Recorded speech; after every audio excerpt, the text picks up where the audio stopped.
Premature clapulation. My bad.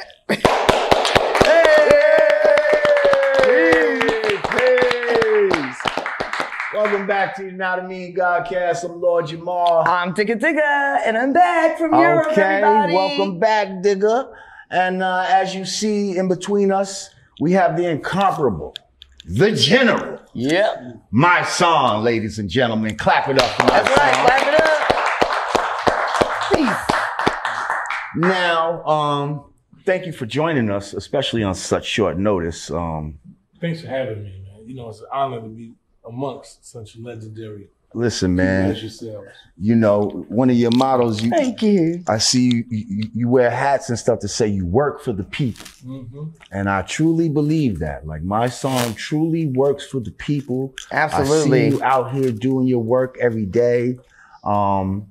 But we're gonna interview you and just give people some of Mysonne's backstory and then bring them up to date of where you are now. But briefly, before we get into that, Digga is just coming from overseas. Yes. First of all, isn't she looking so lovely right now? Woo! Ooh, she looking like that 20-second honey The 20-second honey bun in the oh, microwave. Yeah, that's that. Oh, that's that thing right there. Yeah, man, I hit up, let's see, I did 8 countries and did some sightseeing. How many shows within those 8 countries? 8 shows, 8 countries? 8 shows, 8 different countries. Okay, so sometimes you might squeeze it. Could have been. You know what I mean? Well, actually, 16 shows. You know what? 8 I countries. double dipped in Paris. I did 2 in Paris. So, like 9 you shows. Dip the chocolate in the peanut butter? 9 shows, 8 countries. Started out in UK. I went from UK to Germany to Switzerland. Then on my day off, I just went by myself to Rome and walked around. Like I did more work on the days off than the actual show days. On my day off, I walked from the Coliseum to Vatican City, then took a tour within Vatican City. So I got to see the Sistine Chapel and everything. And then from there, I went to, Austria. So you roamed around Rome. I roamed around Rome. Okay. Austria show, Budapest,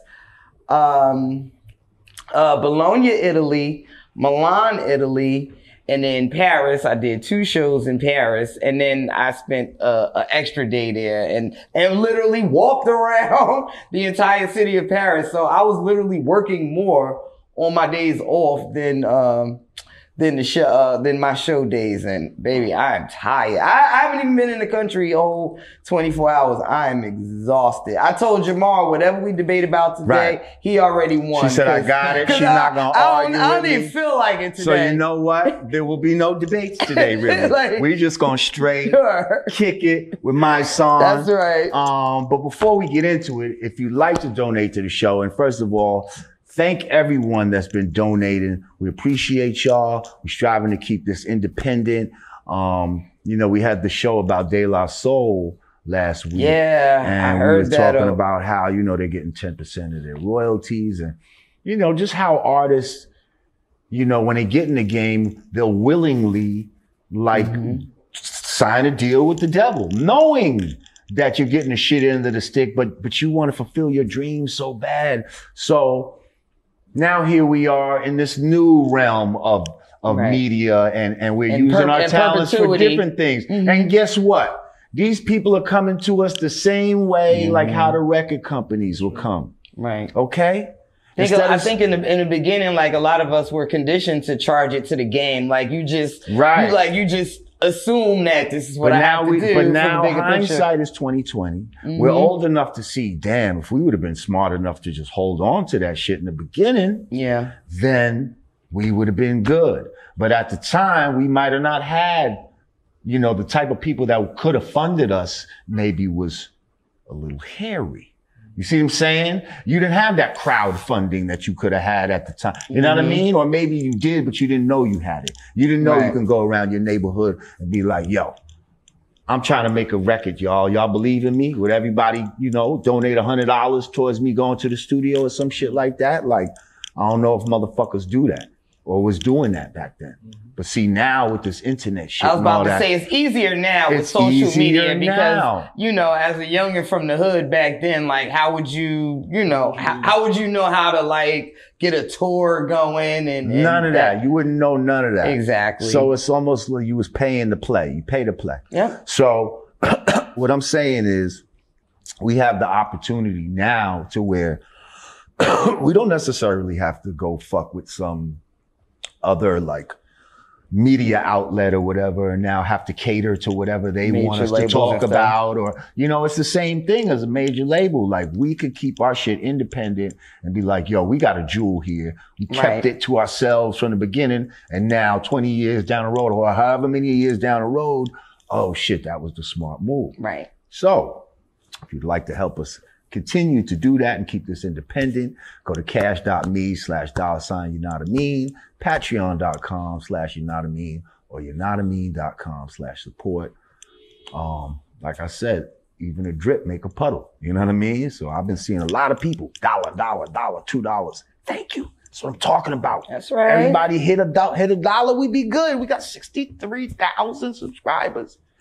All we need is $1 from everybody. That's right. That's all. $1. It's just $1. And if Digga's thighs ain't worth $1, God damn it, I don't know what is. $2. Okay? $2 for Digga's thighs. $2 for extra side thigh shots. 200. Somebody gonna give 200 for Digga's thighs. Watch. So anyway, so we got Mysonne here. First of all, I think I kicked it to you before about coming up to the show, but I'm glad it's now because we're in the right place. We're here in BK, Black Lady Theater, and I'm glad you waited till I got back too. Yes. Even though it seemed like everything was kicking off while I was going. Like every time I looked at my phone, R. Kelly, Michael Jackson, like it was all kind of shit happening. I'm like, damn, I can't even. And I might want to ask your opinion about some of those things later. But let's get into the story that is Mysonne. Let's take it back. You're from the Boogie Woogie? Boogie Down, Bronx. What part of the Bronx? High Bridge. High Bridge. Oh. High Bridge by way of Castle Hill and Soundview. So I was pretty much born and raised in High Bridge, lived there. My mother lived there. And then my grandmother in between Castle and Soundview. So I was back and forth in all of those areas. Right. So now, growing up in areas that's basically the birthplace of hip hop, you know, what was that like? What did you see? What kind of shit rubbed off on you?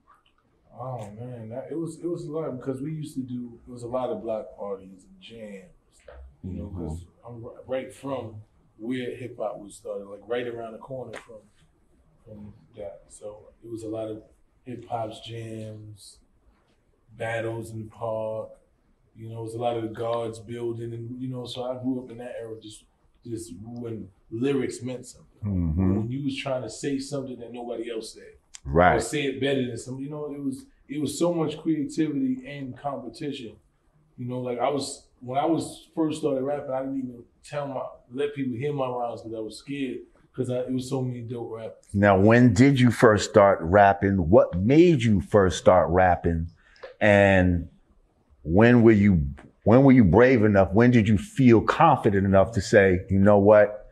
I think niggas can hear my shit. I started rapping like in junior high school is when I started rapping. So what are we saying? Like 14, 13, 14? 13, 14. That was like the first I rode around. But it was my man, God bless the dead, my man June Brown. Like he was just like one of the best rappers I ever heard. So, you know what I'm saying? Like that. He was like phenomenal. Like he had books around. He used to live right downstairs from me. He was older than me, so he used to always come and like, yo, listen to my rhymes. And I'd be listening to him like, yo, he's phenomenal. So he made me start rhyming. I just keep it to myself. And then I remember one day I said a rhyme to him. He's like, yo, you got a little something. So then, you know, but I was still scared. Right. And I kept rhyming, and I let somebody else hear it. And then they was like, well, you actually can rap. And then one of my man, Doc, put me on this. He put me on the spot. I used to go to Martin Luther King High School. And that's when Mace had first started rhyming. And he was older than us, but I was like a freshman or sophomore, and he was in the auditorium. Well, no, we was in the gym because they had a basketball game. So wait, this school is in Manhattan? Okay. Yeah. And so he was like, yo, Mace started rhyming. This is before, before he even got signed. He started rhyming. And he's like, Mike, you can rhyme. Let him hear your rhyme. And just threw me in the middle. So I was like, he's like, no, shit. So that was like the first time everyone was like, oh, he actually gets spit. And from there, I started getting more confidence, and then more and more confident, and then, just matured. Dope. Now I read somewhere that you used to play basketball, like Allen Iverson, Stephon Marbury. I used to play against Stephon in high school. Rutgers type of shit. I played in Rutgers too. Really? Yeah. I didn't know that. I had a crossover. I didn't know that. Yeah. Sham guard is like one. Were you a point guard? Yeah. Like my game was kind of like Sham's, but his was just like 10 times. Oh, young better. Sham. Oh, Sham guard. Yeah, piece of God. It was just like 10. Like I had like a mini game like his because my crossover, but his was just on like the next level. You know what I'm saying? So okay. So I'm from that era, right? So what made you not pursue that? Like, I don't know. I just that was my passion. I think when I got to high school, the main thing that stopped me from playing basketball was I started having a girlfriend. You know what I'm saying? You get a girlfriend in high school, you start losing a little focus. And then me and my coach got into a big argument. He was like, you want to go with that girl? Get off this team. And I was like, I don't need this fucking team. And sounds very familiar. I left my senior year. I'll never forget it. My senior year in high school. Like, it was either, I would say I quit or got cut, like, in between. With my ego, like, my coach was mad. I stormed out his office. Fuck this. I don't need this team. He's like, don't come back. Then my ego wouldn't let me try to come back. And we won the championship that year. We beat Stephon Marbury in the championship. Son. So that was like, I was sitting there on the bleachers like, yo, I got a similar shit. Like I used to play football, right? And like me and my man, fucking shout out my man Luke Fentress, okay? Yo, we was the nicest niggas on the team. But like we was the illest niggas. like we used to come to practice high. Now I'm talking like we might have been like on mescaline or something. Remember back in the days, mescaline? So we was doing all kind of shit. And so the gym teacher was the football coach. So I'm cutting all kind of classes, and I decided to cut gym the day that we have a game. I did the same thing. So I cut gym, and then I show up for the game.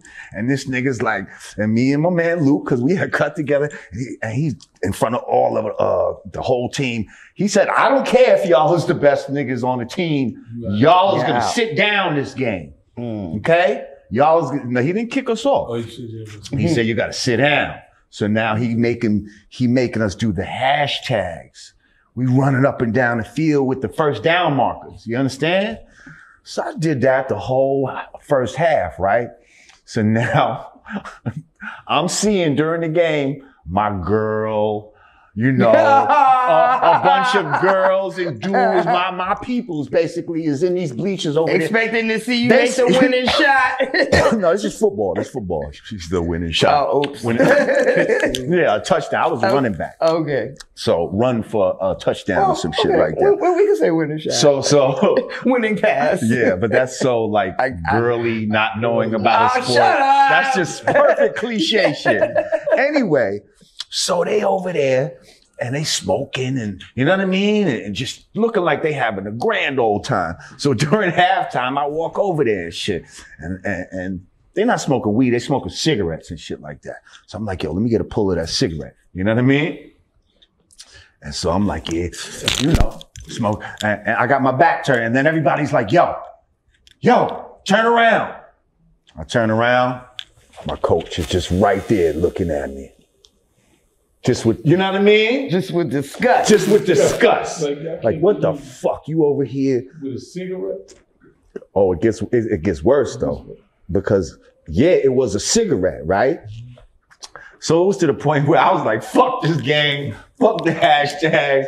I'm out of here. Like, you know what I mean? Like, I lived right down the block and all kind of shit. Like, so the next day or whatever, I see the nigga in the hall and he's like, yo, turn in your equipment, da-da-da-da-da.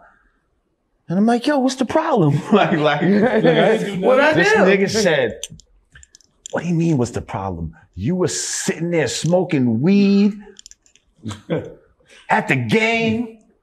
And so now you even mad. Now you even mad at because you're falsely accused. Okay? I was like, I wasn't smoking weed. It was a cigarette. You know? He said, I was looking right at you. What you talking about? It was weed.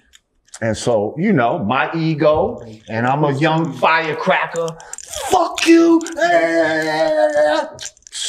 Yo, that year, we fucking won the championship. Yo, the worst nigga on the team caught like a winning touchdown in the championship game. My nigga, yo. I know that was killed you, because I know it killed me. It killed me in here.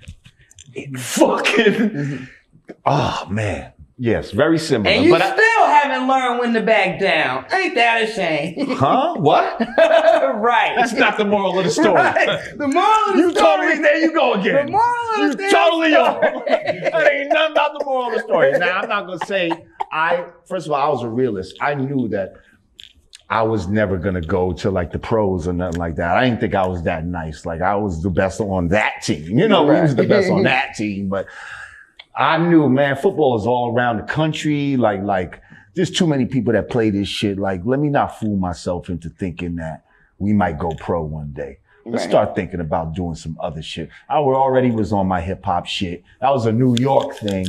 You know what I mean? Everybody wasn't doing it at that time. The odds seemed higher. Let me focus on this. Fuck this football shit. But anyway, I digress. I'm just saying. It was very similar. He just had a flat. He just had like a child. I could tell that was that still haunts you to this day. He's saying he just triggered some shit. He sure did trigger some shit. The trauma was deep. He just spilled his soul. Nigga, I ended up almost having a fight with that coach. Cause now I'm like, you know, I'm the type nigga. Jamar suffers from PTSD. Yeah, cause explains a lot. I'm going into class. Like I think my girl or some girl, you know, I used to fuck with a lot of girls and shit. So girls was in his class or whatever, and I'm in a class that I'm not supposed to be in before my class, because I'm showing up to my classes late. So I'm in somebody else's class. He telling me to get out the class, and he like lightweight put his hands on me. Oh God. Like try to like don't fucking touch I'll fuck you up. I be knocking men's out. Like, man, I'm like 15 or some shit like that. But yo, for real, we was knocking grown ass men out at this time. Like shit was crazy. So anyway. You okay? You need a moment. No, we good. I'm just saying. I was a firecracker. Yeah. I felt like you were very therapeutic for him. Yes, thank you. I've been trying for sometimes that's what it is. First of all, I read in the book that the best interviewers actually share a piece of themselves. They don't always just sit there and ask you questions. That's right. Like, the most interesting shit is when you share. That's what really pulls shit out of people, is when you share part of yourself with people too. Yeah. So now something that I can't relate to that I read that you lost your father at a very young age. Yeah. Now, rest in peace. I'm sorry to hear that. How did that affect? Were you like 11 years old? Yeah, I was 11. I mean, that was probably the most defining thing in my life, you know, because at that age, when you lose a father and you're still trying to find out how to be a man, and then you're in a house with two women, you know, my sister, my younger sister and my mother, so, you know, it's by design and you know, I was forced to be a man. You know, I was forced into manhood. I felt like I had to do all types of things, and, you know, so it made me grow up a lot faster than I needed to. Forced you to figure it out. Yeah, I had to figure out a lot of stuff by myself, you know, so. Now, see, mine was alive, but he wasn't around, so it was a similar situation. You see what I'm saying? But I'm the oldest of 2 other brothers. So it's like, there's that pressure too of, you know what I mean? You got to just figure this shit out on your own. And you got to now try to pave a way for other ones that's coming behind you. Fortunately, I did. But I can see that something like that definitely helped to shape the man you are today. Because I think for a lot of us that end up like becoming so-called positive or conscious, like we've been through some real negative shit. Absolutely. In order to even get to that point, in order to be able to see like, yo, that's not the way. Like, this is the way, but like, you have to go through some traumatic shit, I believe. And there's also a lot of instances where people don't even make it through the storm. So they don't. You know, it goes one of 2 ways, and you know. Like I came in that era. I'm sure we all did, really, because we're of that age where I remember when crack was new. You understand what I'm saying? I remember when it was new on the scene, and I remember certain people that were fly and had money end up getting caught out there and turned into crackheads. People that I looked up to and respected were now looking at me. You know, it was the changing of the guard. It was like, holy shit, like, how did this happen? How did we get here? And I was really young in the crack era, and it seemed like, you know, there were some friends whose parents, you know, were solid, like 2-parent households.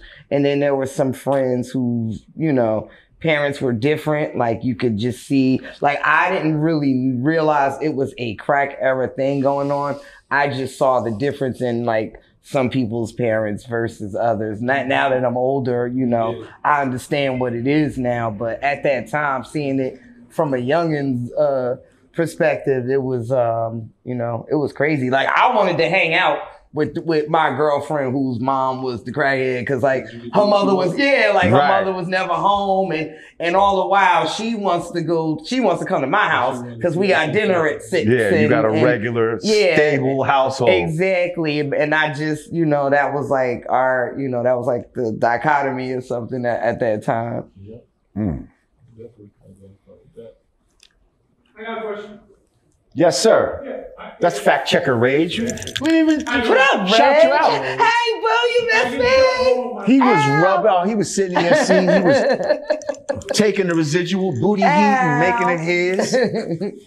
But what's up, Rage? Yeah, my son. I mean, the whole crack story always strikes a chord with me, and I feel like everybody usually has a personal story when they realize that this thing was kind of larger than life. It's usually everybody has like one instance where they're like, okay, crack. I have a lot because I grew up. Can you give me your most? I grew up in the house where like my parents were addicted to drugs. Right. You know, and that crack was the thing that got them. Like the person, like the same way you said, like my mother was in school, she was in college, my father was this and that, and then one day it just was like, phew. So I literally watched that happen. And I remember the first time I ever seen crack was one of my friends, God bless his dad. We was probably like, I think I was 12, 13 years old. And I'm not dating you, but what year was this? It was in the 80s, it was late 80s. Like 86, 85? Probably 80, probably 80, like 86, 87. In the Bronx? Like yeah. Oh my God. That's funny. Yeah, so, you know. And this is when the Bronx was the Bronx. Like rubble and shit was abound everywhere, like abandoned buildings and shit like that. So I remember him saying, and he's like, yo, we gonna get rich with this. He was probably like 15, 16. He was older than me. I'm like, what is that? He's like, tell me we gonna get rich. He showed it to me. I'm like, I ain't fucking with that.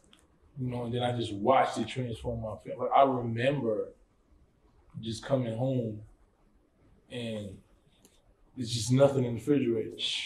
Like, remember shit like that. I remember, because we was on public assistance. I remember the food stamps come in, the drug dealer knocking on the door like, yo, your mother there, she owe me more. Like, the niggas have, like, they'll have your food stamp card already. Like, you ain't even have it.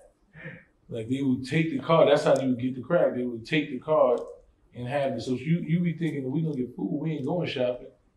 And then next you know, we don't get to go shopping. These niggas come in here, walking her the cash and check with nothing. So I remember having to deal with, and as I got older, I remember having to beef with the drug dealers. Like, we not doing that. Oh yeah. You know what I'm saying? As I got older, I was like, nah, I don't know what you doing, but this is me and my sister gonna need. So I don't know what she told you, but that's not happening. So that built up a lot of anger, street credit, all type of shit in me. So, you know, and ultimately my mother getting recovered was based off that one day. Like, one day it was just like, you know, enough. You know what I'm saying? Like, I was about to have a real standoff for one of the neighborhood drug dealers. Like, we not paying you nothing. Right. You know what I'm saying? And she seen that this was about to get into something. Right. And then she just like, nah, I'm just tired. And my father had already overdosed from drugs. And so it was just like, my whole childhood was a lot of that. So a lot going on. There was a lot going on. Oh, bless you. 2 minutes. All right. Well, we're gonna go to break, and we're gonna come back. We might not even get into like stupid topics, so we'll see where we get. Some rapid fire stuff. Maybe the third segment, but in the next segment, I want to get to your music. Yeah, and your my activism. son signed to Def Jam. Right. He was on Games label at one point, right? Yep. I want to talk about all that rap stuff. The highs and lows of this hip hop shit. And then we definitely got to talk about the Mysonne of today, because most people whom we know all Mysonne, know and love. A lot of people don't necessarily know you for the music, even though you're putting out music to this very day at a high level, high quality, still rapping like a motherfucker. But you're so much more known for your social activism and like for real. Like for real. Not a Twitter activist, right. like a real one. Front everywhere. line. Yes. So I want to talk about that when we get back. We're gonna unwrap this onion when we get back. Yanadameen Godcast. Well, listen, guys, okay? Now you can increase your performance and get that extra confidence in bed. Listen up. Okay, I'm sorry. BlueChew.com. Why are you laughing? No, that's what I said. Let me get serious. BlueChew.com, girl. Okay. It's blue, as in the color blue. Okay. Jay-Z. Now, BlueChew.com brings you the first chewable with the same FDA-approved active ingredients as Viagra and Cialis. Okay. So you know they work. Okay. They don't give you them headaches like them corner store bullshit that you find in the hood. Boost pills. Yeah, all that samurai and all that bullshit, that type of shit. I wouldn't know about No good. Not for me. Isn't there some shit called like Lion Tiger or something? Tiger Bone. Tiger Bone. Tiger Bone? She said Lion Tiger. Tiger Bone. Yeah. So anyway, this is knocking Tiger Bone out the box. Okay. Anyway, so first of all, you could take them anytime, day or night, even on a full stomach. And since they're chewable, they work twice as fast as a pill. So you could be ready and rise to the occasion. If you get my drift. Wow. Peace. Today is Wednesday, March 20th. Making today's math. Wisdom cipher, all being born to wisdom. That's right.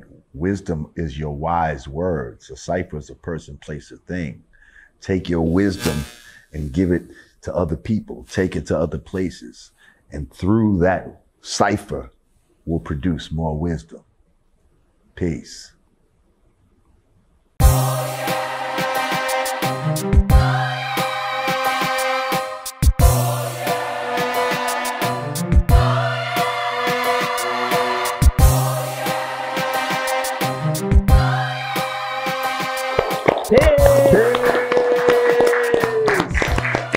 Welcome back to the Yanadameen Godcast. I'm Lord Jamar. I'm Digga. We got Fact Checker Rage back there, not Fat Checker Rage, Fact Checker Rage.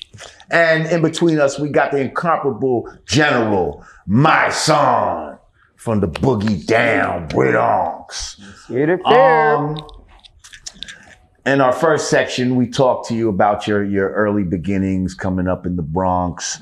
You know, you're influenced by hip hop, some of your ups and downs, you know, growing up in a household with your mother and father being addicted to drugs. If I may share as well, my father was also, you know, addicted to drugs. He actually came out of it though later. But I wasn't around. He didn't let us see that. You know what I mean? So anyway, that's a whole other thing. But so later on, so you rhyming, you doing your music thing. First of all, if you'd like to donate to the show, go to cash.me/$Yanadameen, patreon.com/Yanadameen, or Yanadameen.com/support. Thank you. We appreciate you. So you rhyming. How do you get to the point where you got signed? Like, what was? Okay. I think I remember something. You started doing battles, and something about DMX might have been involved. You battled people like DMX and who else? I battled DMX. And this is before he was out, or he was. This is when he first dropped his first album. Oh, really? Oh, okay. Oh, wow. Because I know X from Yonkers, because I'm from up there. But go ahead. So when he dropped his first album. And you say you battled Shine. That was the other one. That was like kind of like my first introduction into it. We battled at Justin's one day. Shout out to Justin's. Nori gassed it up. In typical Nori fashion. Shuts out Nori. What? So who was he gassing for? Was he on your side or he was just gassed it up because him and Sean was just out there rhyming. You know what I'm saying? And I was just trying to, you know, moving around. I had a couple of meetings with a couple. I had met with Puff. And all of them was thinking about signing me. How though? You see, how do you jump from just being a nigga in the Bronx to now you can meet with Puff? Because that's my man Tone from Queens. You know, he was like my OG. You know, okay. I met him through a mutual acquaintance, and he heard me rhyme. I was like, "Yo, you nice." So he just walking me in offices. Oh, so he's a door walker. Yeah, he just walking me in offices, and they like, "Yo, we're gonna do something." But it got intense when I did the battle with Sean just because it was, you know, industry nights on Tuesdays. Right. It was everybody from the industry. Right. Was there, Chris Lighty was there, Harv was there, everybody was there. So it was just a big thing. Sean was out there rhyming with Nori. And Nori had just finished letting me hear Man from TV. Oh, shit. He was playing in his car and I was just sitting there like, this is one. I'm like, yo, I just wish I could get on this track. So wow. He was like, yeah, man, not this track.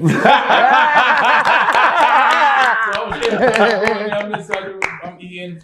But you keep trying. And Matt was my lawyer, Matt Middleton. Oh, wow, okay. So shout out to Matt. He's seen it. He's like, yo, they out there battling. Oh, wow. So I came out there. So he gassed. So he goes, let Mike get in.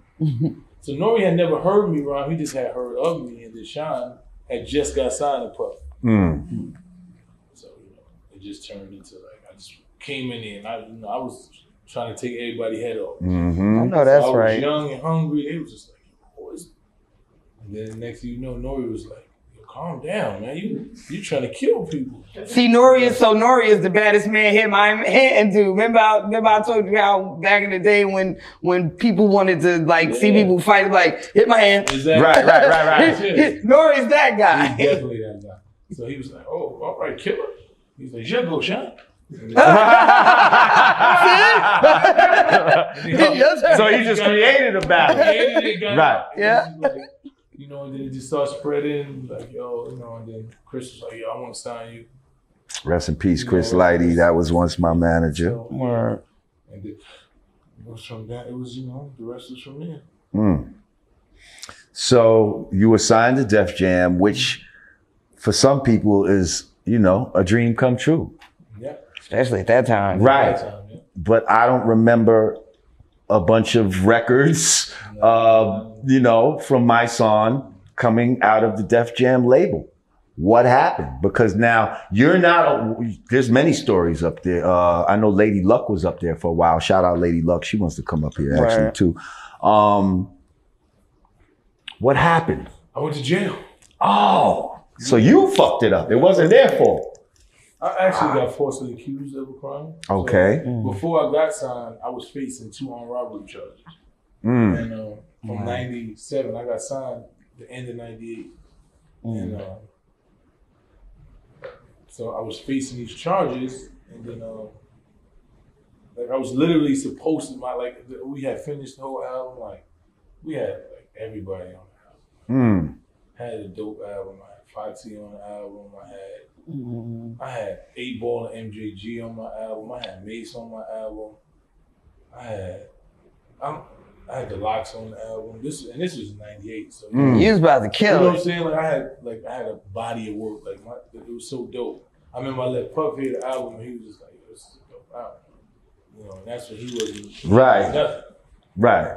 So yeah, I had a whole project. I was supposed to be on the day I got locked up. I was supposed to be on the Vibrant Thing remix. I was supposed to go record my verse for it, and then end up going to jail. So it was a lot. It was just crazy. Next thing I know, I was in jail for 7 years. Just the worst timing ever. Worst timing ever. Like I moved to trial because I was innocent. No previous charges, nothing. And wait, you got sentenced to 14 years, 7 to which 14. 7. Okay. 7, 14. So now, how does someone just not fall into such a deep depression that you never come out of? Like, how do you, A, not fall into depression, B, not become so bitter at the world that your fucking chance got taken away right at the moment of about to bite the apple? Like, explain that to me. How did you have the fortitude to even get through that? Because I'm telling you, this, you know, I know some white people that would have jumped, you know, that would have killed themselves over some shit like that. No, it was hard, man. I'm not gonna lie to you. Sitting in the jail, and just some black people too. Yeah, all kinds of people, and I'm just sitting in there. I'm just thinking of those stock market white. You know how white people just can't take hardship the way we can, but. No. They had influenza. Yeah. Right. Yeah. So but at the end of the day, it was just like, I just made up my mind, man, that it was like, I was not going to succumb to that. You know, like I wasn't going to be the bitter dude and frustrated. It's like, God did this for a reason. Whatever the universe has in store, you know what I'm saying? My thing is just become mentally better, physically better, be more prepared for society when I get there. I can't just dwell on what it is. This is the car. Like, I was used to my cars being dealt like this. Saying something from my mother being on drugs, father passing away young, having to deal with all that shit. It was just like, this was just another cross to bear. It was something else that I had to overcome. So, you know, just continue to grow, just learn, and just wanted to be prepared when I got here. You know? Yeah. So now, what happened to the album? It gets shelved. Yeah, is there ever any discussion of there was a discussion, but it was never because I never had a chance to do anything for it. The album was done, but they had no videos, no artwork, not even a photo shoot, nothing. You know what I'm saying? And he wasn't allowed. We was trying to give me some time, right? You know how Sean got an opportunity before he got allowed right to do some shit. Right. Yeah. Unfortunately, I didn't do that. The only song that I had that was out was on the Rough Riders when I did the Rough Riders song. And then when I did the Violators, it was just a couple of songs that was on the Violators, but I never got I wasn't even home when it was released. Because I just remember hearing your name a lot at one point. You know what I mean? Like, you're in certain circles and just, my song. But there was never really music to connect to the name. Mm-hmm. And then you didn't really hear the name anymore. Mm-hmm. You know what I mean? So nobody really knew what happened. So you're in the Just. and you decide to take a negative and turn it into a positive, and you create a organization inside the Just, yes? What was the name of? Us ENT. Us ENT, right. What, and that was stand for? Just Unified Soldiers. Unified Soldiers. Oh, I love what this sounds like. Tell us a little bit about that. Well, it was just, I wanted to come home with something that was structured, that represented something, that represented strength, so I just called it Us, and I was like, Us. I wanted it to be for us. Yes, and not them. Not them, and that's what, my nickname was the General. People would call me that from basketball, because I was a point guard. I always liked to direct and do things, so it became like a title. And then even in prison, the way I just carried myself, I wasn't with no gangs.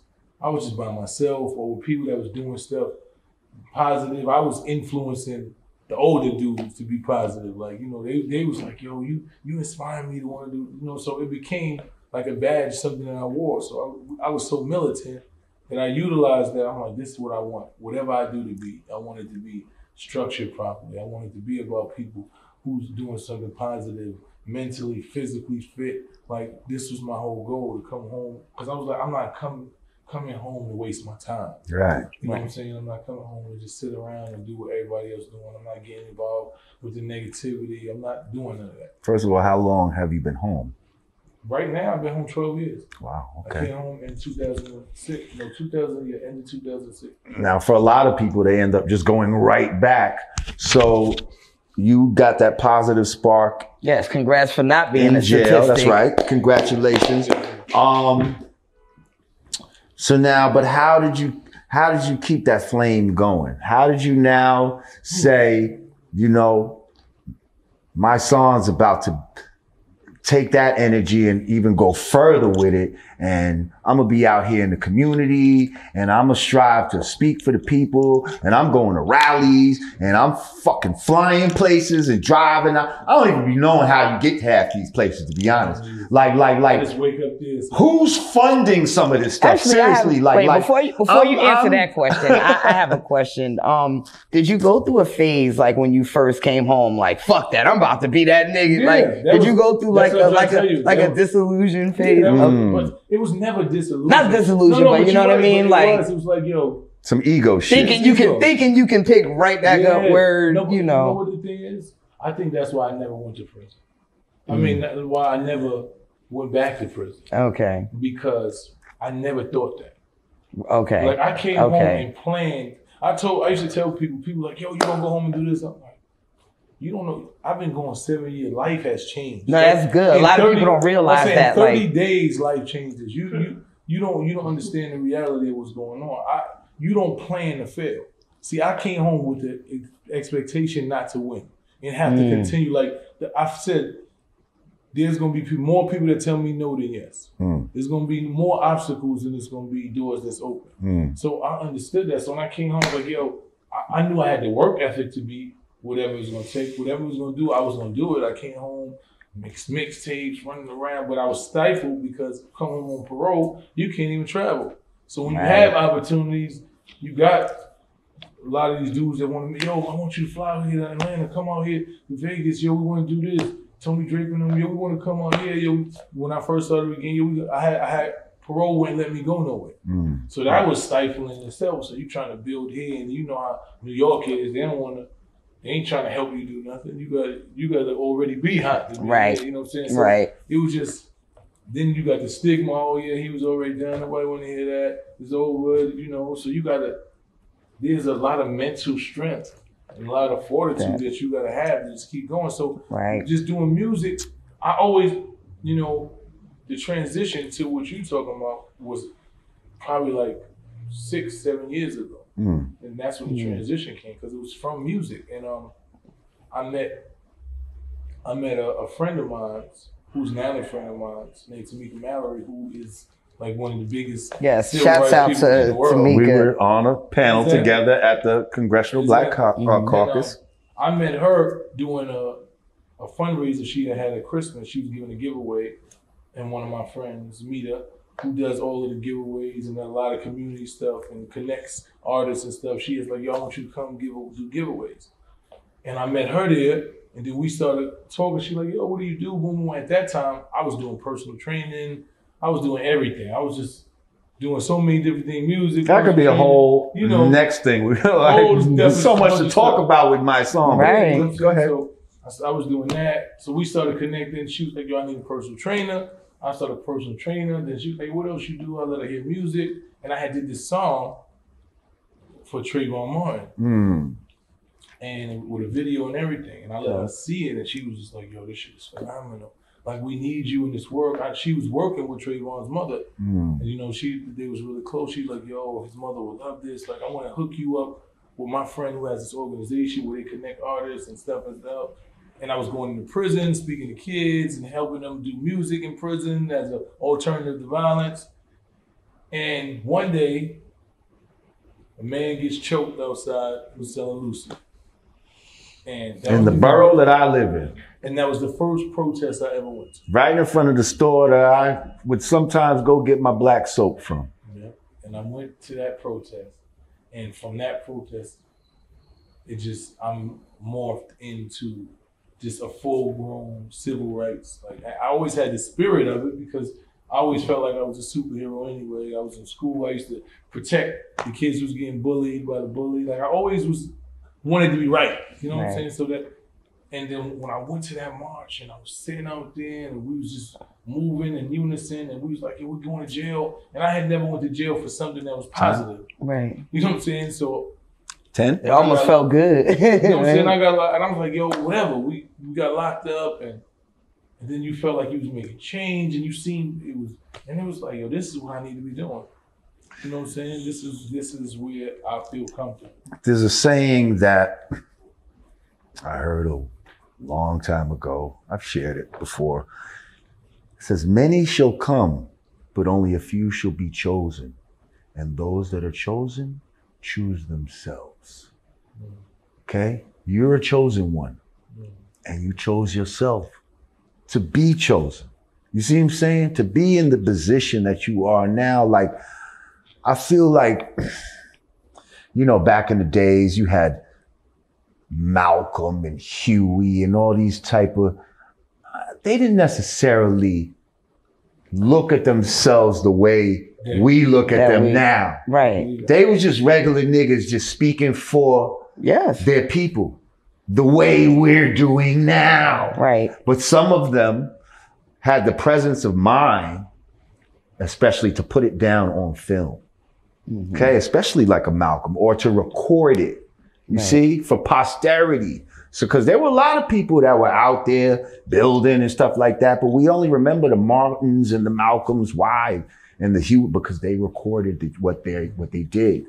You see what I'm saying? The Panthers recorded their protests. So, in the age now, you see that we're living in, we are becoming the Malcolms and the Martins and the Stokely Carmichaels of today. You see what I'm saying? Without even necessarily saying... And there's cameras everywhere. Right. Not necessarily saying that's who you want to be, but in your mind, it's like, you kind of know that's the role that you're filling in a way, because who else is doing it? And it's needed. Like, that's what made me start speaking out in a way. It was like, yo, there's a lot of shit that needs to be said, especially from a certain perspective, a certain frame of mind, and it's not being represented out here. I'm looking around, I'm waiting for other niggas to say it, and they not saying it. So I feel like I gotta do it. Like, you know what I mean? I don't want to be the only one, but sometimes it's like that. Yeah, if not me, then who? And I feel like that all the time. I feel like, if not now, then when? I'm just feeling like, damn, I don't want to have to say this. Like, why can't somebody else, but it need to be said? Like, I don't want to. Right. And you know, sometimes you be like, people, well, you always got to say, yeah, I feel like that. Right. I don't want I wish somebody else would. I wish somebody got to be said. Like, I can't sleep at night knowing that this is going on and nobody's saying nothing. And I knew it was wrong, or I knew I felt passionate about it and I didn't say nothing about it. That's just not who I am. So, you know, I just said, it got to be my mission. It got to be my purpose. A better question is, why don't more people feel like I feel? That's what I be saying. I said all the time, like, no, why am I saying something? Why are you not saying anything? So how are you like, I just see you on the bridge in Selma. Like, what was that, last week? How are you getting to these places? Are they flying you out there? Like, how does it, or is this on your own dime? Sometimes it's on your own dime. Sometimes, you know, we work with an organization called the Justice League where we were able to raise funds, you know, because we do this work and people have seen us do this work. You know, the Breakfast Club helped us raise a lot of money like last year for our organization. Good. And then sometimes it just be on our own dime. And Tamika works with the Women's March, who's raised money, and she's like forefront in all these things. So when we need to get up she's and go, phenomenal. you know, we need to get up and go. She's like, Mike, we gotta go. Or I call her like, we need to be doing this. Like, she called me, we need to go to MDC. I'm like, all right, we need to go down there and spend a night out there. And then we got people to donate for RV so that we spent 3 or 4 nights out there until the lights came on. So, you know, it's just by the grace of God, man. It's just been the work and the passion that we have and the authenticity that we bring to it has inspired people to either support it or us. God has just found a way for us to be able to be at the places we need to be. Now, before Rage asks your question, if people would like to donate to your cause and help support you to, you know, because this shit ain't free. Like, I asked you to come here. You didn't ask me for no gas money, no toll, nothing. You just showed up. You know what I mean? But we live in a real world and it fucking costs money to move around and all of that type of shit. And so when you work for the people, then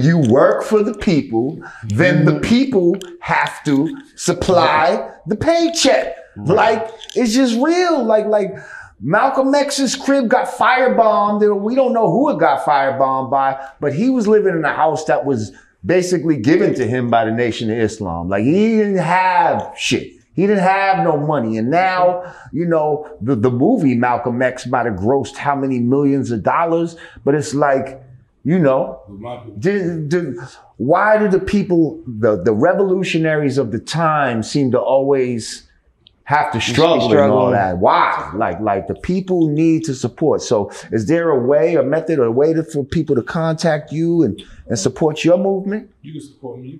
I'm on PayPal. You know, Mysonne NY General. You can donate to my PayPal account. I actually got a show coming up on Saturday.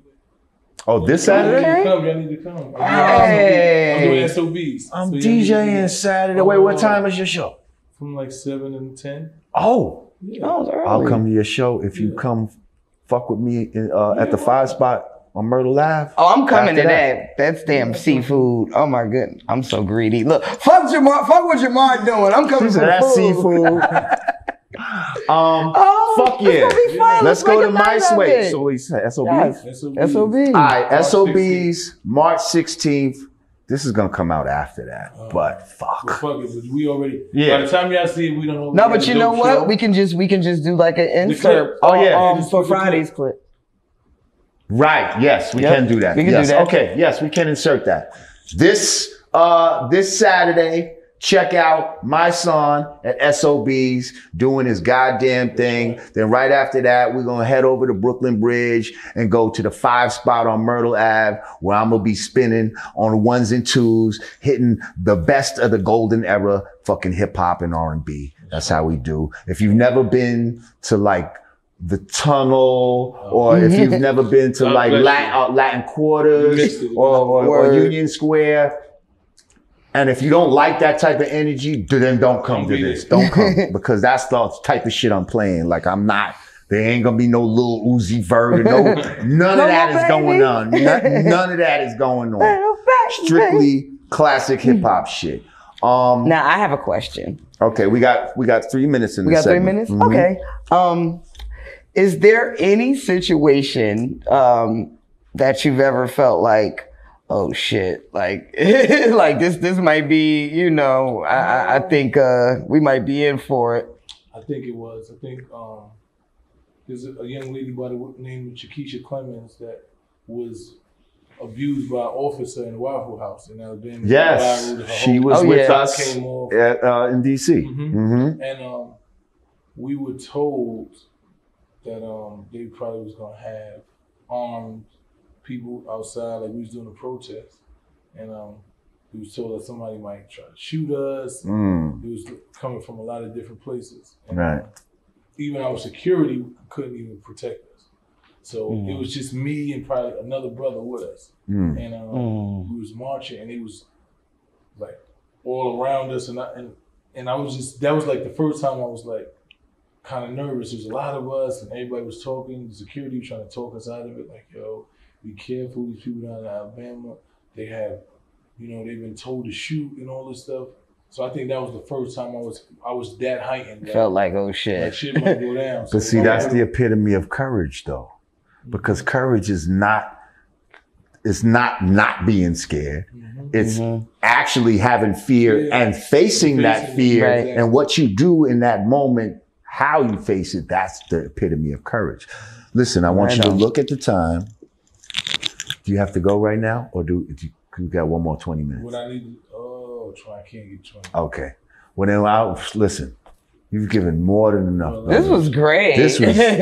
We got to bring you back, bro. Yes, We got to bring you back because there's so much more we could talk about. I'd love to get into, come back, talk about physical fitness. Yep, and I'm gonna bring y'all on my podcast, you know? Oh, absolutely. I work for the people. Absolutely. Come on, let's go.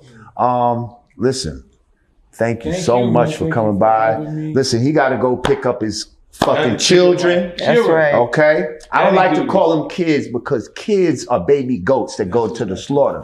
Okay? So I like to call them children. So he got to go pick up his children right now like a real man does. That's right. Okay? Take care of his family.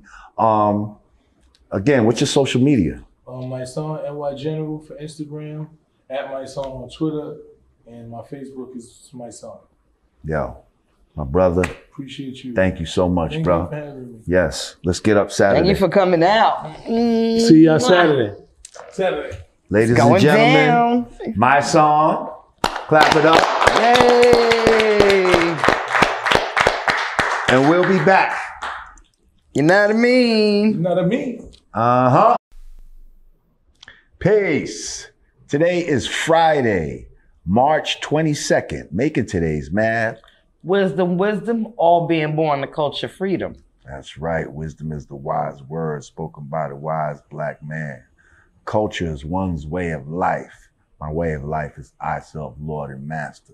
Peace to the gods and earths.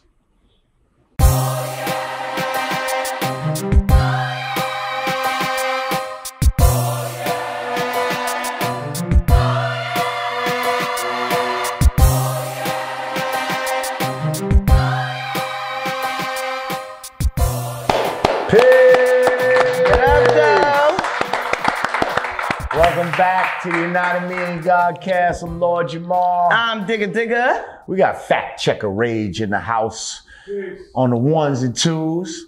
Yeah, that was a great interview we just had with Shout out to the General Mysonne. Shout out to the General Mysonne. Once again, he's gonna be at SOB's this Saturday, around 7 o'clock, I think he said.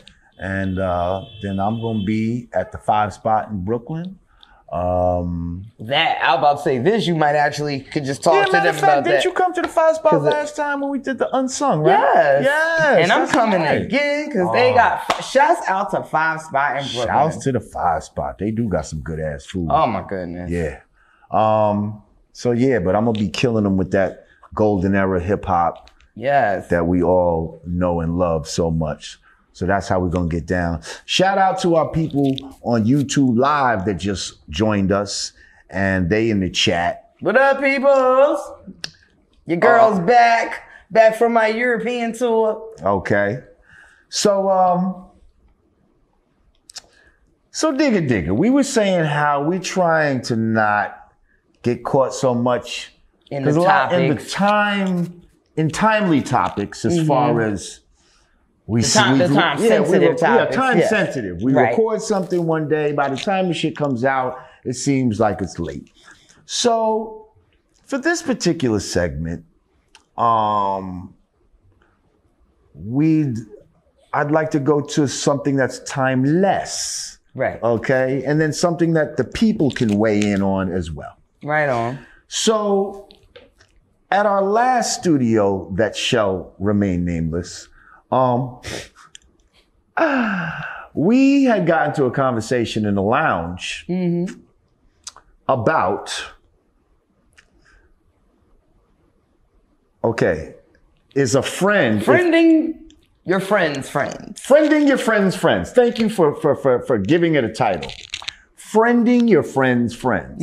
Now, you, Rah Digga. Now, the stance that I take. Yeah, what is your stance on friending your friend's friends? So, I have one friend. I have another friend. Occasionally, all of us will link up. Okay. Now, I better not ever in my motherfucking life find out them two bitches is hanging out without me. That's all I got to say about that. That's it, that's all. Now, hang on. He thinks that's a girl thing. Now, I definitely think this is a girl thing. And now, people in the chat, I need y'all to weigh in. Is this a girl thing? Like, is this a female thing? Because I feel it's kind of stupid. But now, well, let me get some clarification. Yes, I do have jet lag. They're both your friends. But are you the one that introduced both of them? Yes.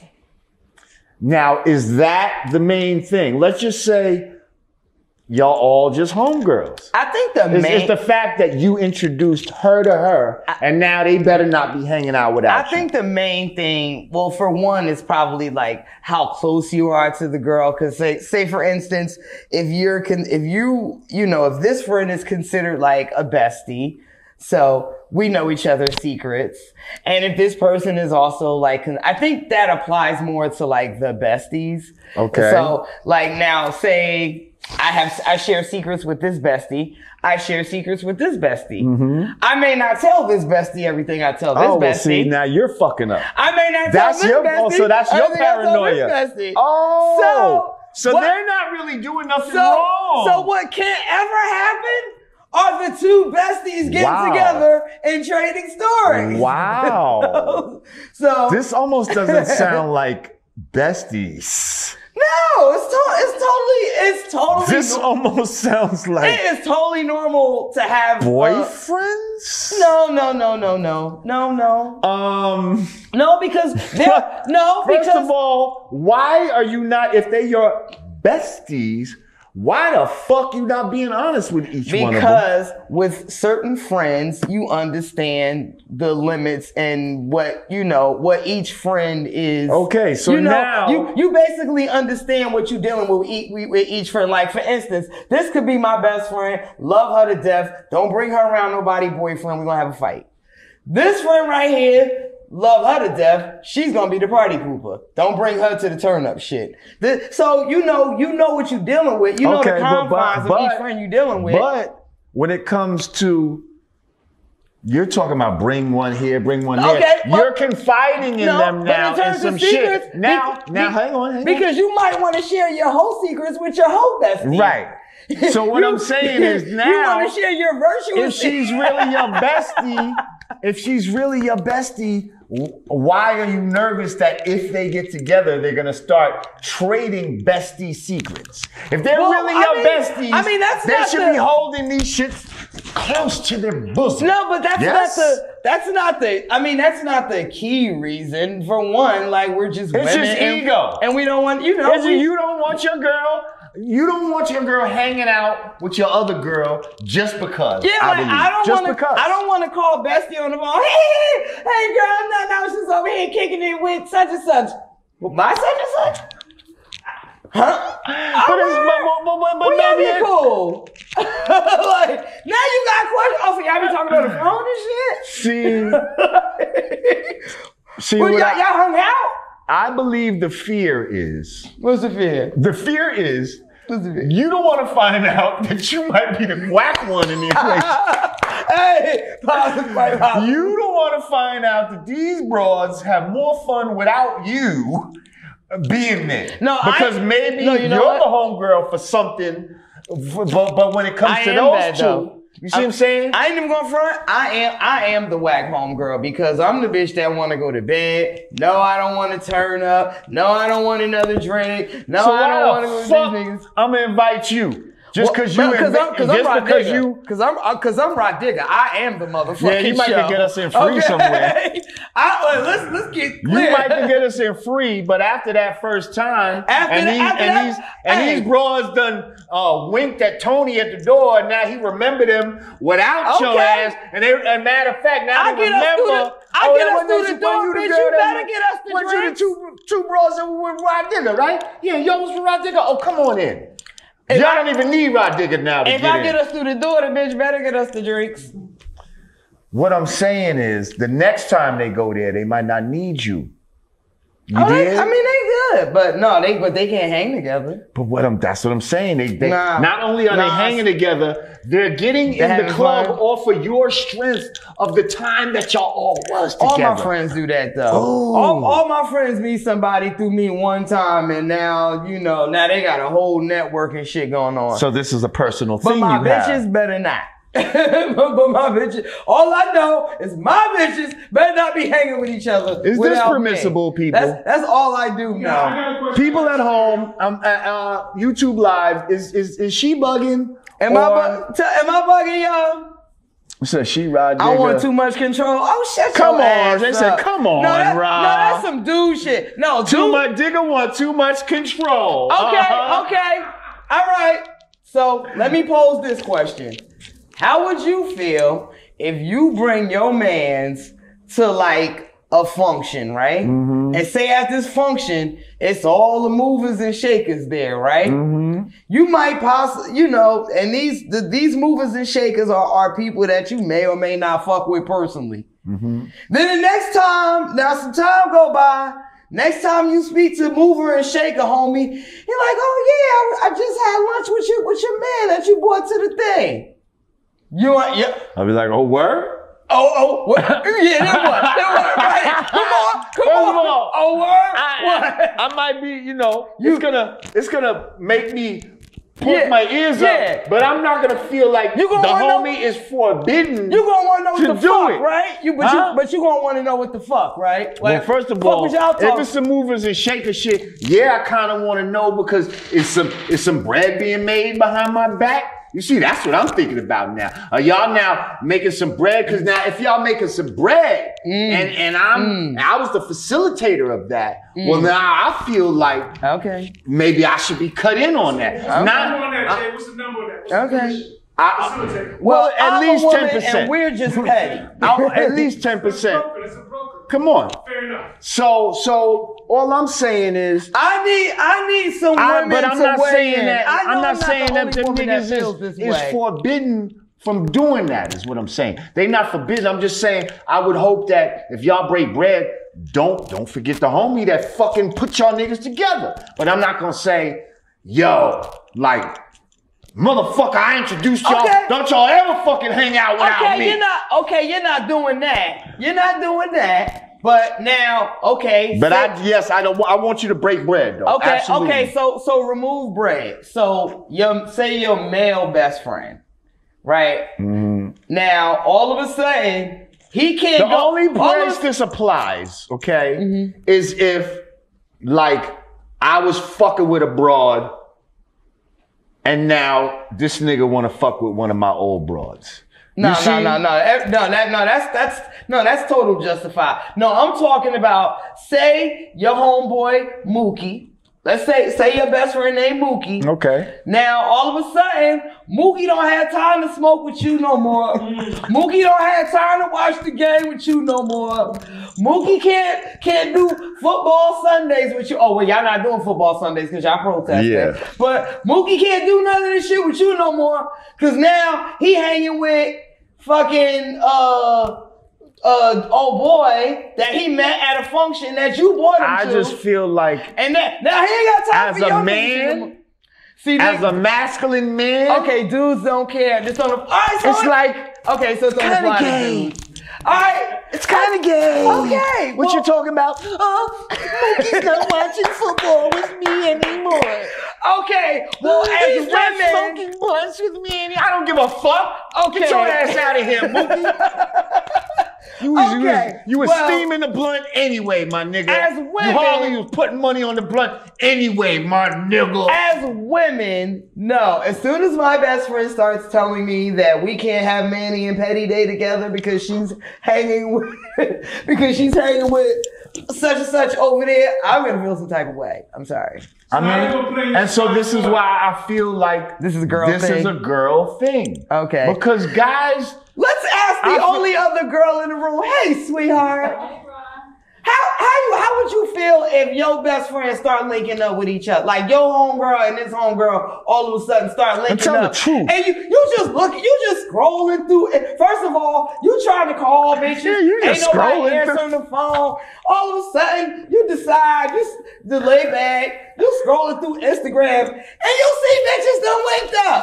How you feeling? No, I definitely see what you're saying, and I would feel away, but I can't hold on to that. Like I have to see, like, okay, well, I knew her first, this level with her, and if she's now different, acting different towards me, then I know we're already, just where we stand. But I'm not gonna. Well, not acting different, like because already admitted you're whack, though. Because if they acting different, they not want to hang with you. All my friends want to hang with me. I am the plug, but you're whack.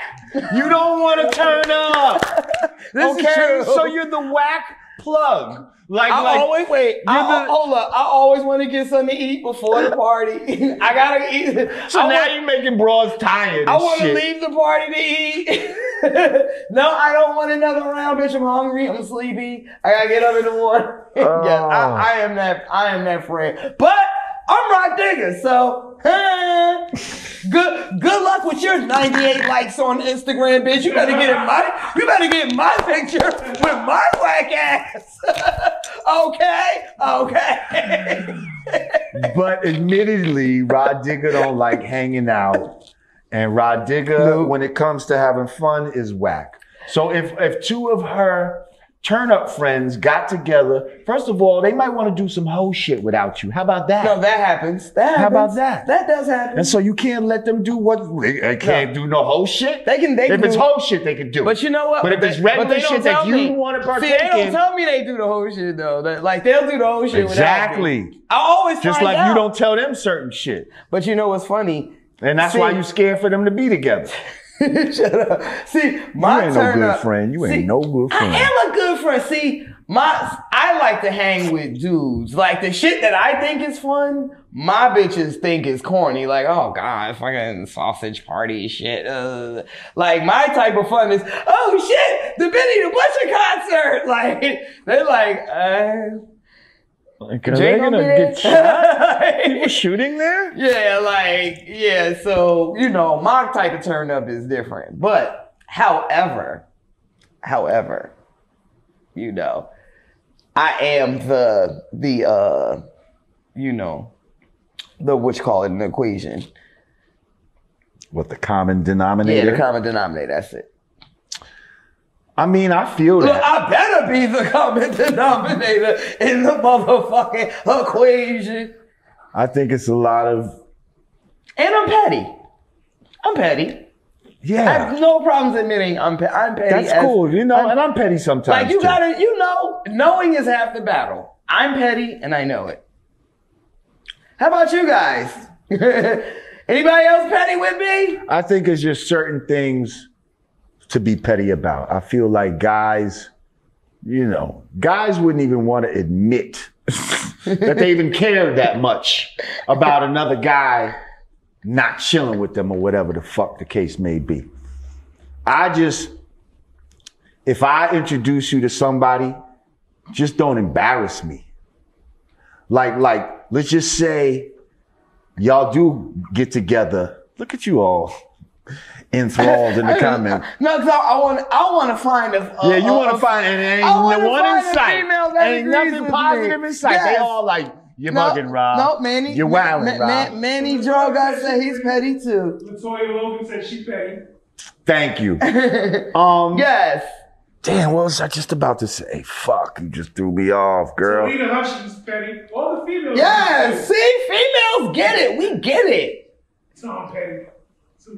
You know, you guys. The president of Petty guys Roosevelt. That's your toxic masculinity. You can't let on that you feel some type of way that you're This is what I was gonna say. So, if I connect you with a dude, right, and let's just say y'all hang out without me, okay, both of y'all niggas better be like upstanding as far as don't be like a corny nigga who like. Or doing some jerky boy shit to where like now this nigga's like, why this nigga introduced me to this jerky ass nigga? Oh, you know what? Like, you know what I mean? That's like, another thing I don't like too. I don't like when my home girlfriends and my male friends fuck. I hate that shit because that which brings us part 2 of the conversation. Now we're gonna let's level up. What happens when your male friends and your female friends end up hook up behind you? God, behind your back. How much time we got left? That's 10 minutes? 10 minutes? Oh, that's a whole nother. Hey, so yeah. What's about it? I hate that shit. And see, all my friends know it. The ones that like really value my friendship, they go out of their way to keep that shit away from me because they know how I feel about that shit. See, I think that's more of a girl's problem because again, like I don't think guys have a lot of girl friends. Yeah. Like girls will actually have guys that are their friends. Right. Like most guys. I think all guys have like one good homegirl. Yeah. Something. But most guys that act like a girl is their friend, they're really slow walking the pussy. I think we talked about this earlier. Yes, we did. And there's niggas, ladies, trust me. There's niggas out there that will slow walk the pussy for 20 years. Okay? Until that one fateful day that you're crying on his shoulder and, you know what? I should have been with someone like you. And that, because I got it. Trust me, that's what motherfuckers will do. That is funny on so many levels. Like, yo, he's like my brother. He's not. Did y'all come out the same vaginal hole? Then he's not your brother. One of these days when we're old and gray, we're gonna laugh and look back at this episode and laugh. He will fuck your ass. Okay? Wait, hold on. Well, maybe that is more of a girl thing because now I got the girl. What's up with that nigga? And then, you know, dudes are a little more reserved when it comes to shit. Like the dude isn't genuinely the one talking your ear off about it. Like it'll usually be the chick. It depends how bad the girl is though. Yeah. If the friend is bad, he's gonna be in your ear. I'm gonna tell you, yo, plug me in, Digga. Plug me in. This is my problem with it. Now, I think a lot of my frame of references come from being a celebrity. You know, it may maybe some of the things that I'm thinking about probably don't apply to the average person. But like now, say for instance, one of my male friends, one of my female friends link up. But this is the chick that I roll with all the time. And now I want to bring you to some, to some function or some shit. But you done love one of the, you crew loving and shit. And now it's awkward. And now not only are you crew loving, but you did some freaky shit. And that got around. And then I got dudes like, yo, don't bring shorty to such and such, wifey gonna be there. Like, it just gets real awkward and stupid. So I just tell all my friends, do me a favor. Don't do it. Yo, my first fucking tour, no lie, the fucking security was smashing the hairstylist. My DJ was female was smashing another security. The makeup artist was smashing the like all of this shit was happening. But everybody was like, whatever you do, don't let Digga know. When it comes to business and shit like that, and that's what I'm saying, like, going back to the original. I guess the business going rules back are to the different. original friend shit. Like, see, I actually again, in that instance, I didn't care though. Like, all right, I don't know why I took it more personal. I have a friend that I know. Matter of fact, some shit like this happened, but this was some jerky shit. Like, I didn't even really confront this dude about the dumb shit. He might even be watching this episode right now because he watches the show. But my other friend told me not to say nothing about this. So I didn't say nothing directly to the dude. But let me tell you the jerky boy shit this nigga did. And when he hears... like everybody... When he hears this, he gonna know it's him. All my friends are watching this right now. They're gonna be like, oh, bitch, but I'm not gonna blow him up and say his name. Blow him up. No, don't say his name. Tell the story. So this is exactly what you're talking about, is where I introduced these two people. They happened to meet through me, basically. It's not like I even tried to bring them together. It's just, I'm the common denominator. So, they come into my functions, and now he's here. They meet each other. They might have been to more than one function, so they meet each other more than once. Now, that's all how you really know, dude. Now, one of these dudes got money, and one of them don't. Okay? So, the one that don't got money, without consulting with me or anything like that, takes it upon himself to call my other homeboy and ask him for a loan.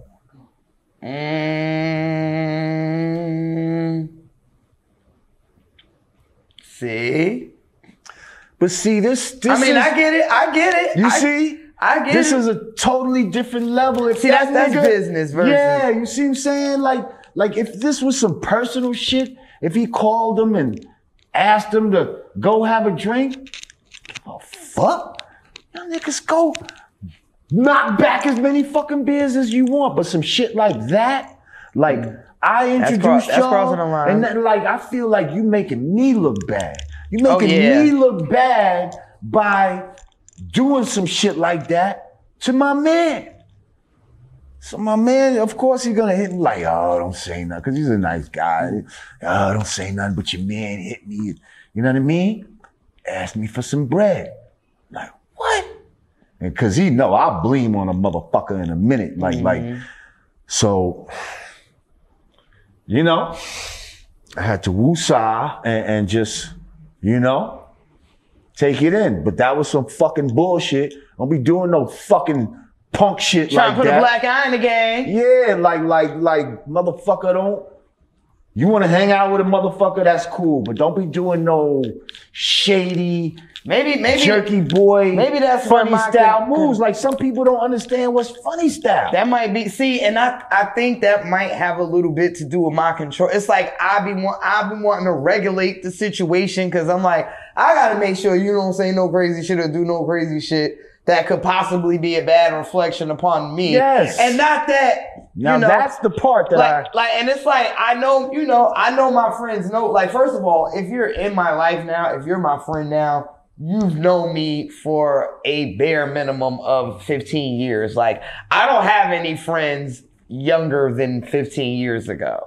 So if you've been in my life that long, you pretty much know how I am. And the same way that I respect who you are and I get you, I expect you to do that with me. I may not agree with all your movements, but I understand, I understand your position and I deal with you accordingly. And I expect my friends to do that with me. Y'all know I don't like that mixing and mingling amongst my friends without me. As long as y'all know that shit, keep it cute. And I'm crazy. That's it, that's all. Well, listen, first of all, so happy to have you back. Yeah, so happy to be back. Yes. I mean, I was in Italy eating the finest of pastas and pizza and gelati and scongini and just all cappuccino. Oh God, the wine, Lord Jesus, give me strength. But there was always this thing in the back of my head, like, "Ooh, I can't wait to get home, get me some fried chicken, macaroni and cheese." I'm like, "Hey, Get to the Godcast! Get to the Godcast! Get back to the Well, Godcast." listen. I missed y'all so much. Bye. We missed you too, and so happy you're back. I Again, know. Wait, I'm sorry. I mean to cut you off. I'm about to say, I know you was happy you could get your shit, say whatever you needed to say without me interrupting. Me and Rage had good I banter. saw y'all. It was cute, Rage. It was cute. Listen, if you fuck with us, subscribe, like, Rage. I need you to put subscribe like a graphic that says subscribe when I say this. Okay. So yes, please subscribe because that's important. Also, if you'd like to donate to the show, yes, go to cash.me/$Yanadameen, patreon.com/Yanadameen, or Yanadameen.com/support. We thank you for everything you do. All my people on YouTube Live, we love y'all. Donate. You can go to Streamlabs and donate on there if you want. And listen, for the Yanadameen Godcast, I'm Lord Jamar. I'm Digga. Peace. So smooth.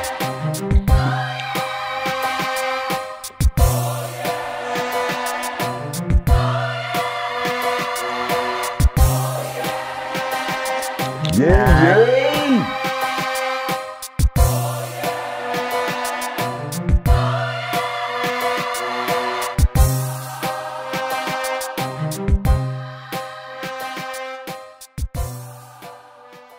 Brooklyn's historic The Black Lady Theater is now taking bookings.